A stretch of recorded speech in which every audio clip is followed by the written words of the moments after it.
with Orthodox Union. We spoke a little bit about a couple issues, one religious rights and one was on education, including those for non-public school students. You thought there was a lot of constitutional possibilities for that. Do you want to expand that a little bit? Sure. I mean, first of all, on the issue of religious rights, the Federal Justice Department has done work having experts in religious rights and discrimination against people based on religious practices in Civil Rights Bureau, and I've proposed having a religious rights unit within the New York State Attorney General Civil Rights Bureau, because increasingly discrimination against people based on their religious practices is something that we're encountering in New York, and I think that it's important to have people with some expertise in that area to work with local law enforcement and to make sure that people are not discriminated against because they are trying to observe the tenets of their faith.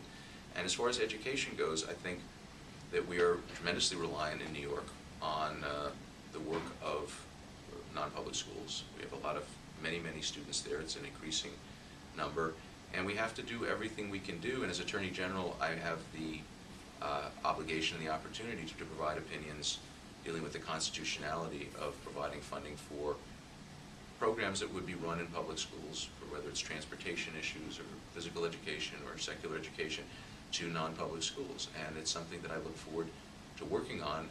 It's an area that has to be addressed because of our, in an era of fiscal constraints, we have to make sure that that schools that provide a tremendous benefit at a relatively low cost to the state aren't being driven out of business, because frankly, our system couldn't handle all the students if they came back. And I think this is, in a lot of respects, a matter of reframing an issue.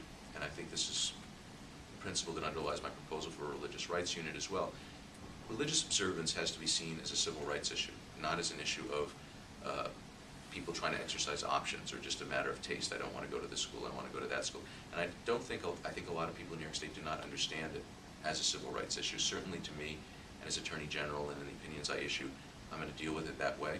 And I think that we have a lot of work to do together, but I think that with an Attorney General who's sensitive to these issues and prepared to provide some leadership, there's a lot of good we can do in ensuring that funding is provided where it's appropriate, and to make clear to everyone that these are completely legitimate and constitutional uses of tax dollars. For a lot of people who pay a lot of taxes, and it just creates a bad atmosphere where people feel that they're paying their tax dollars and not getting the benefits, that creates conflicts as well. So I think this is an issue where there's a lot need to reframe the issue and to treat religious observance as a civil rights issue.